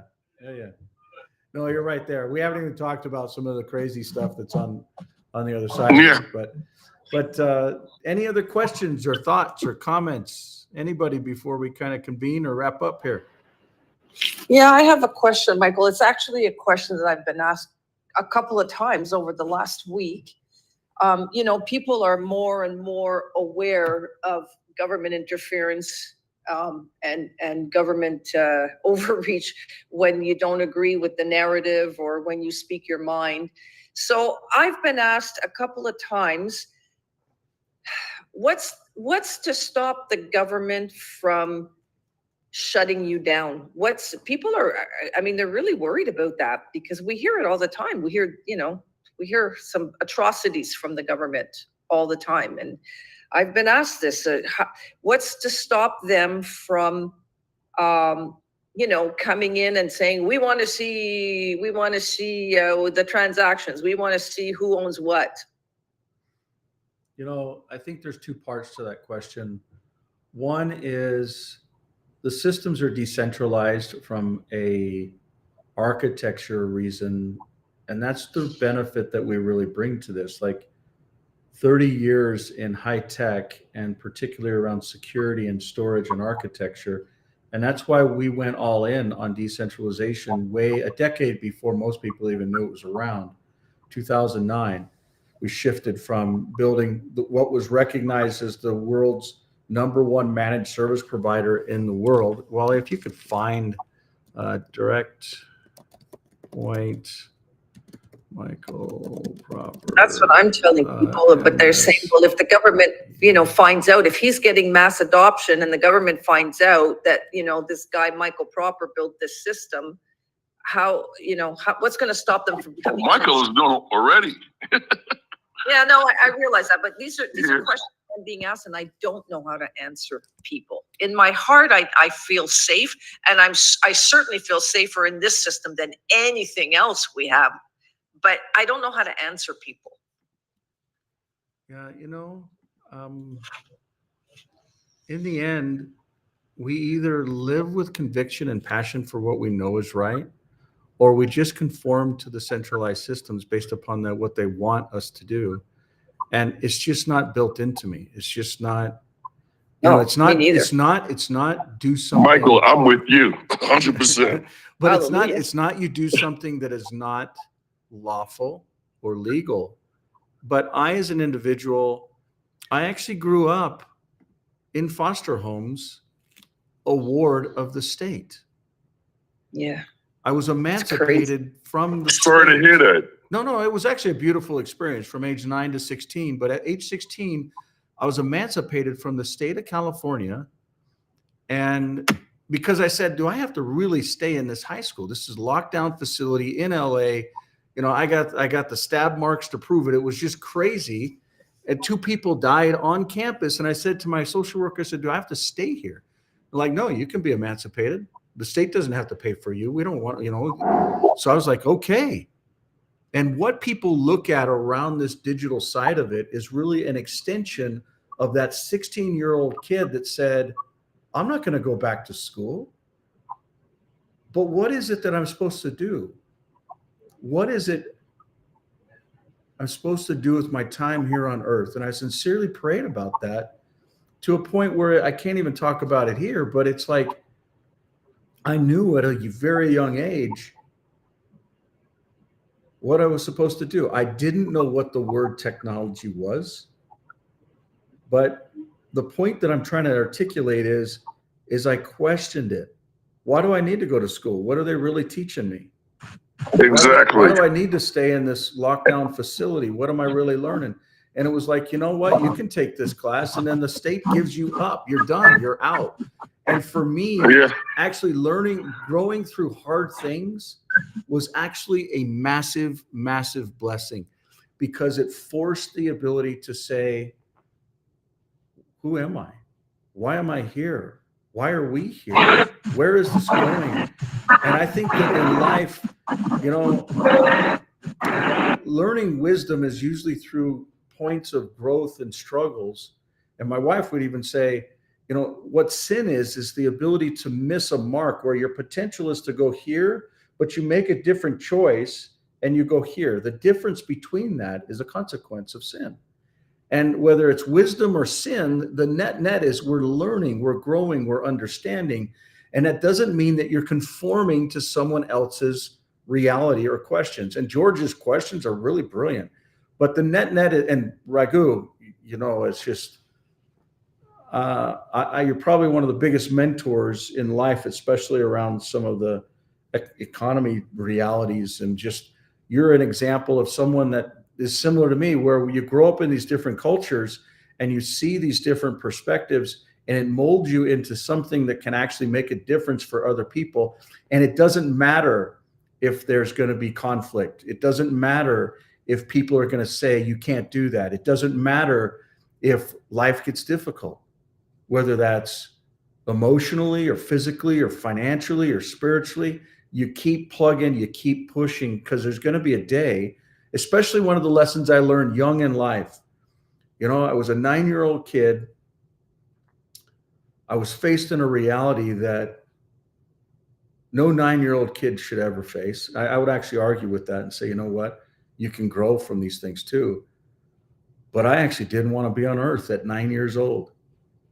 And I wanted to jump off a building, and I tried to. And from these experiences as a young kid, the lessons and love of every single day, you can't learn them. Like, a lady sat down. I've got a son that's serving a mission in Samoa, and they have a mission president and his wife. And she sat down with my son and said, who are you? How did you get here? How did you learn these lessons? He's very mature, like, I've got 5 boys, and they're all more wise and mature than even me, but they learn that not just because of, and I really believe that when we talked about quantum entanglement and prayer and all these things earlier, but as we go through life and as we experience in ourselves, I believe that it actually, through procreation, it can go into the next generation, and they can learn and build on it. And whether you throw in garbage of negativity or beautiful positivity and lessons on it, they can grow or decline in positive or negative. But the net is, it's life. It's what we are. It's why we're here. You know, we're in these physical bodies that are actually alive. And then some of us like, well, I don't know if there's a God. I don't know if there's a spirit. I don't know if there's life after this life. But I'm sitting here saying, as an individual that went through trials and lessons in life, that, you know what, there's purpose to this. There is intention. And, you know, it goes right back to this slide right here around connecting the physical and digital life together. This is really, and understanding, we get to learn these different systems while we're in the body. We're not stuck in these bodies to come down to earth, not New York, earth. I mean, think about it. How many things has New York, the state, gotten wrong? Like, in so many ways. But all that is a representation of a bunch of bodies, whether it's governments or boards or councils, that have basically come together over sets of time. But if you take a step back, kind of like what we were doing earlier, you take a step back and you look at the big picture, all of us on this call could potentially be remembered from these recordings, but we will take our last breath. And what we do on that dash here on earth, from our birth date to our death date, matters. And I know all of you know it. That's why you show up every single week. And for those of you that may be just checking in online, choose the choice to be able to choose, even if it's not freeing. Maybe it's enslavement. Maybe it's not. Maybe you don't see it. Maybe the centralized systems with the little Apple icon and a certain color palette in a certain way is what you want, versus people that are like, you know what? I met a guy earlier today and he didn't know who I was, but he's like, I got this Clear phone and it's just so different than what I'm used to. And I really like the principles behind it, but I just can't stick with it. I just put it in a drawer. It still works great, but I don't know what to do with it. I wanted to control some of my kids' sites and apps, but I didn't want to get another phone anyways, but the point that I'm trying to articulate is really comes down to life is full of choices. And we're doing our darndest to build a parallel system that is full of compliance.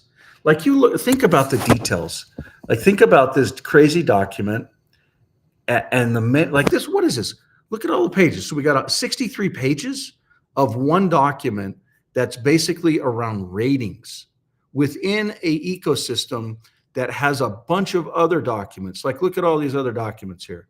These are all other acts in some form or another. Some of them are passed, some of them are in draft. You know, what I'm trying to articulate is, why can't there be a parallel system that actually governs the digital transactions that no one owns and no one controls? Not me, not anybody. So go back to your point. Let's say somebody shows up at that door right there and comes in and knocks and says, we want to fight you in a court of law. Great, let's fight. Somebody comes in that door and says, we want to shoot you in the head. Great, shoot me in the head. Because it's not about me. This is about humanity and the ability to choice. The 280, no, what was almost 3 million signatures about digital ID just in Britain / England in like 3 weeks. Actually, it's like 2.8 million, or it's under that. I don't know. If somebody can find it, that'd be great. But the point that I'm trying to say is all of them are trying to have a united voice, but none of them are acting and doing anything about it. Why? It's not that I'm any special. It's just I asked a question at an early age and I was given the opportunity to have clarity, because I feel like some of these basic principles were understood and honored. And the principle of saying, you know what, there actually is another element here that we're not seeing. It's just like, you know, we just figured out Pluto or another planet exists out there and we named it. It's the same type of thing. Or there's another sense, or there's another, there is a digital layer that we are operating on. Even though most of us didn't have it when we were born, we're actually communicating on it right now. It's not the physical layer. It's not a spiritual layer. It's in between that. And it's real, and it needs governance. Not a king, not a president, because that is not me. Not me. But us together, we can counsel. And we can say, okay, there's a governing doc here that we need to bring together. There's things that should be changed in it.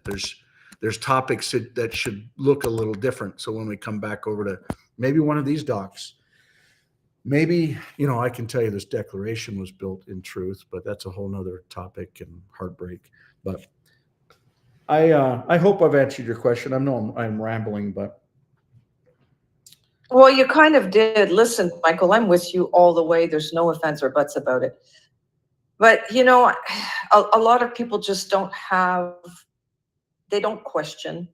And it's not because they're dumb and they don't care. They don't know any better. They just don't know any better. They don't know that there's a parallel system out there like yours. I mean, this is such a gift.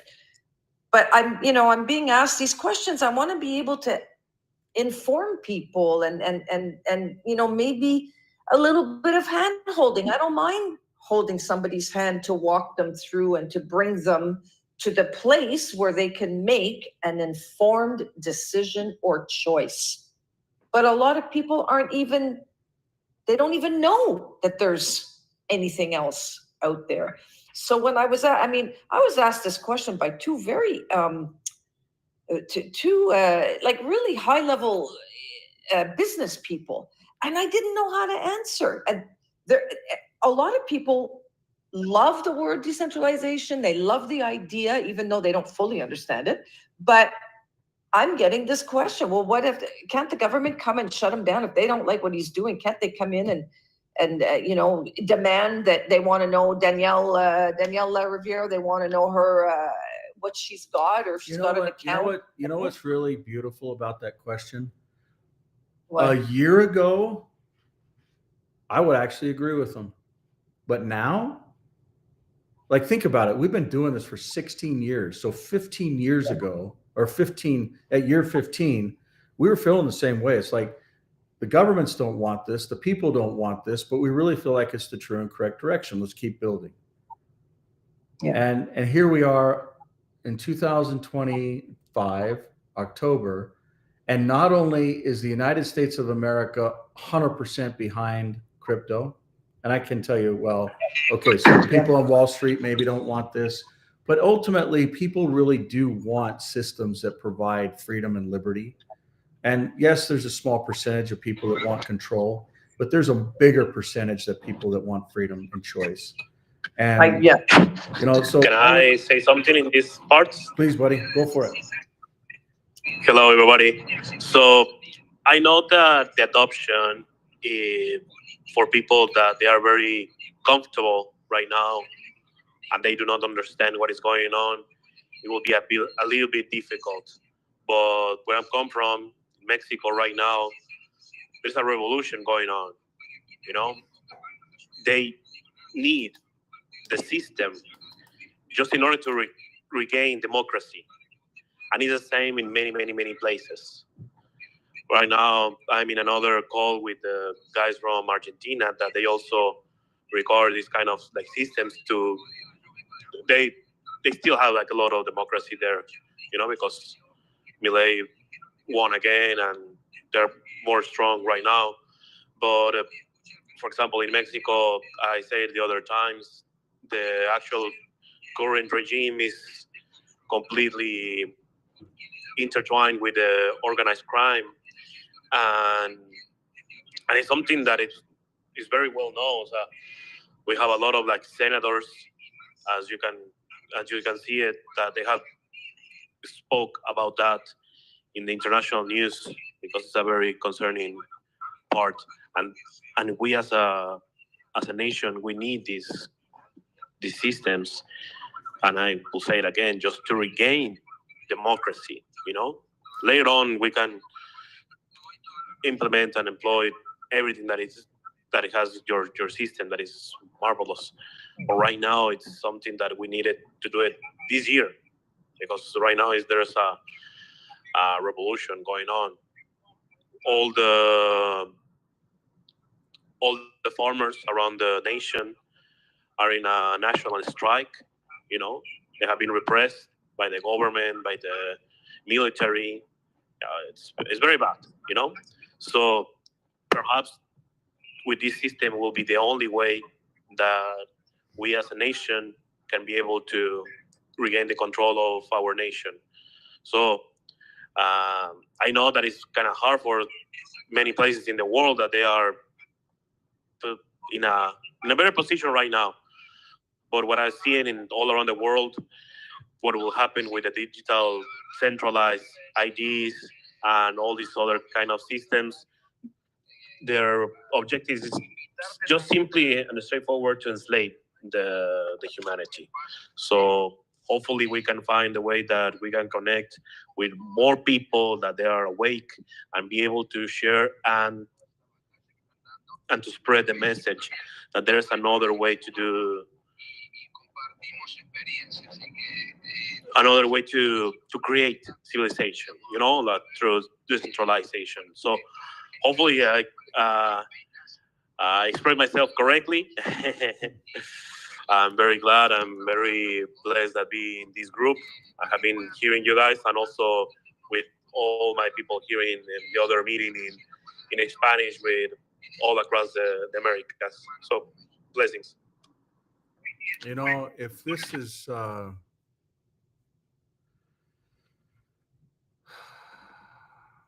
if all of this work is just for that, Mariano, be able to say, because when we look at America, the Americas, and we look at this land, it goes back to George's topic too.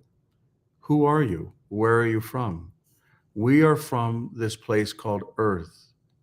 And just because we make up these imaginary dotted lines doesn't mean that we're different. It doesn't mean because George is black and I'm white. I don't even know if you are, but I grew up in LA. All my friends were black, so I'm assuming. George, you black? I don't know. No, I'm Jewish. I'm Jewish, Michael. What's the difference? What's the difference? That's a big difference. All right. What I'm trying to say is black, white, brown, yellow, blue, it doesn't matter. We're all humans on this beautiful earth. And these borderlines, yes, they may segregate us from a currency or from a jurisdiction and legal structure. But just like I am in this state, Utah, right? And this state that I went to this mine to, actually going out and getting lead to make bullets to go down and take this jurisdiction from these other folks that were already here, the Mayans, the Incas, all of these other folks that actually came from way on the other side of the earth. These are all bloodlines. All I'm trying to say is we're all the same. And if this can actually help someone to say, you know what? Exactly. You're right, Michael. Yeah. You're right. I agree with that. Our country, like Mexico, needs to have a voting system. What a concept. Like 25 people died running for president. They were murdered by the cartel in 1 year, 2024. For the rest of the world to just be ignorant to that is wrong. What happened over in the kingdom of Hawaii? This is a full kingdom of amazing, prosperous people. And you know what? These people actually came from the same part of the world. They came from here to Easter Island, up to Hawaii, down to all these beautiful parts. And that's what a lot of people don't even understand. It's not the culture or the language or the currency or the skin color that separates us. We are one. We're humans. We're brothers and sisters, no matter what religion, no matter what. We are on this amazing earth. And we've got a responsibility to one another. I don't know about you, but these people that are asking these questions of Danielle, really, I don't even care, because I don't care if they kill me. I don't care if they try and kill the systems. The technology is there, and there are some brilliant people that already know how to run it, that are not in America, that are not named proper. They literally are folks that are outside of the systems. They can't kill it. As a matter of fact, I would answer your question this way, Danielle. If somebody killed me, I think this work would actually go faster. I'm sitting 5 miles away from where Charlie Kirk was murdered. I went down to his last event in Arizona. I took my 2 youngest kids Great down. man. Great, Yeah. Michael. Great man right there. I mean, Great so- man. A martyr for real. Is a real great man. Look at what has happened in his environment. What is it? Elon Musk and his wife just got together 2 days ago, and there's like the biggest show they've ever had. My point is Danielle, if the people are worried about getting into this because something might die or something might get stopped or something might have a lawsuit, whatever, I would argue that's probably the reason they should get involved in it, is because there's people that would actually stand up for what's right. Like Charlie Kirk, he stood up for what was right. And I truly believe in, you know what? Be good, make good choices, love others, marry, have kids, have lots of kids. I mean, for me, That's one of the biggest things that drives me, is to be able to create life. And some ways it's like, there's things you can't control in life. There's things that happen that are maybe other people's choices. Maybe they don't want to create life. Maybe they did different. The point that I'm driving at is the basic things that Charlie was about are true and correct principles. And as crazy as this sounds, this digital layer is real, and this decentralized side of it is real. Like the decentralization as a true and correct principle, because what I would challenge you to look at is, don't just look at this earth. What else do you see here? There's a whole solar system. Like look at the solar system. I don't know if you can see the stars, but look at this. It is a universe that we're sitting in, and inside of this universe, there's another Milky Way or a galaxy or stuff we just put names to. I would just try and just say, put it in context. Have the people that are asking you these questions to just go and look up at the stars at night and see what this is about. It's not some political war. It's not some truck driver's accounts couldn't get money. It's not somebody got shot because they were doing what what was right.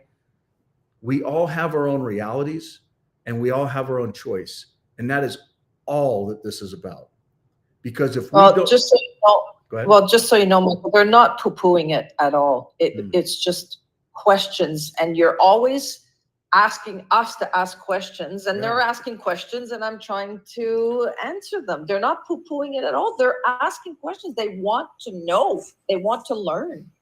That's all. There's no wrong question, and it's through all of this and us coming together and counseling and working together that we're going to get to know the truth, and we're going to get to build together. And life is super short. I'm 50 years old now. Half my life's probably over. Not probably, it is. But so is the Michael, rest can of I us. just ask a question just before we end? If that's okay. Yeah. And somebody be thinking about a prayer. We're going to be asking somebody to say a prayer. Yeah, so someone think about that. So just a little bit off topic. Thanks everyone for your input. And Michael, just so I know like how the back end plugs in, because you mentioned Life Suite. Would that be something like something that would be in the enterprise, like on the back end hardware systems, where it'd be a suite for enterprises to use, like in our enterprise? So are you asking about life or the architecture Life of the digital Suite. world? Life Suite. I mean, Yeah, I so get how the yes, architecture yes, works, yes, but yes. yeah, Life Suite. Yeah, so Life Suite is basically a combination of multiple digital assets that are intelligently integrated so that humanity can prove who they are and completely be private on a decentralized architecture. Could it be enterprise worthy or ready? Yeah, for sure. I mean, that you got to remember, before we did the decentralized systems for the general B2C, so business to consumer type market, we worked with B2B. So we actually serviced multiple customers in multiple states, in multiple different businesses, construction, mortgage, title, manufacturing, states themselves, tons in healthcare, blah, blah, blah. But the point that I'm driving at is these systems are as enterprise grade as any system in the world. I would argue, how many times has Chase been down? How many times has Bank of America been down? And how many times have counties or states systems had issues? Like, they're not perfect. Nothing is perfect. But the architecture around decentralization is built on, I believe, true and correct principles. And they've proven that's the archetype that, or the example, the litmus test that Bitcoin has proven over the years. Like literally, the encryption is still solid. Is it being centralized? Like I talked to a guy this morning who's like, Bitcoin's being centralized. You can do EFTs and it's controlled by these folks and you can see who's actually doing it. And you know what? He's right on all those points.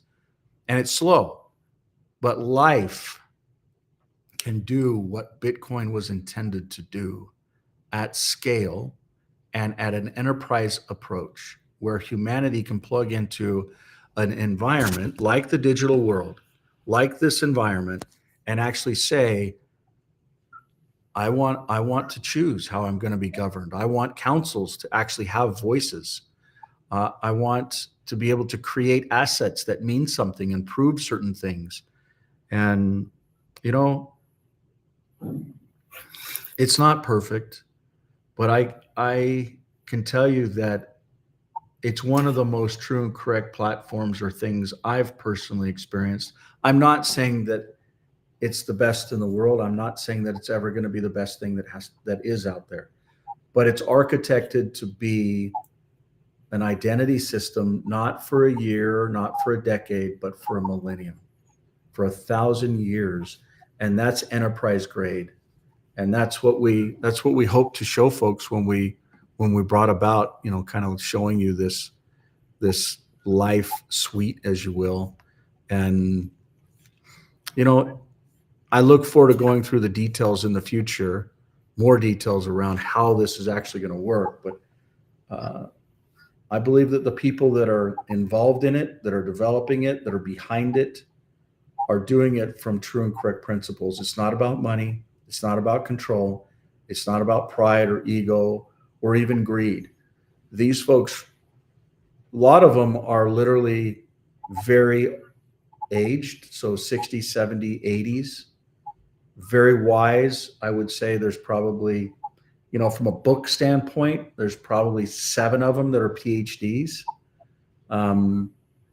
This is much bigger than Michael Proper. This is not Michael Proper. Michael Proper is just a cheerleader and a voice to a bunch of beautiful souls that really just want to bring humanity choice.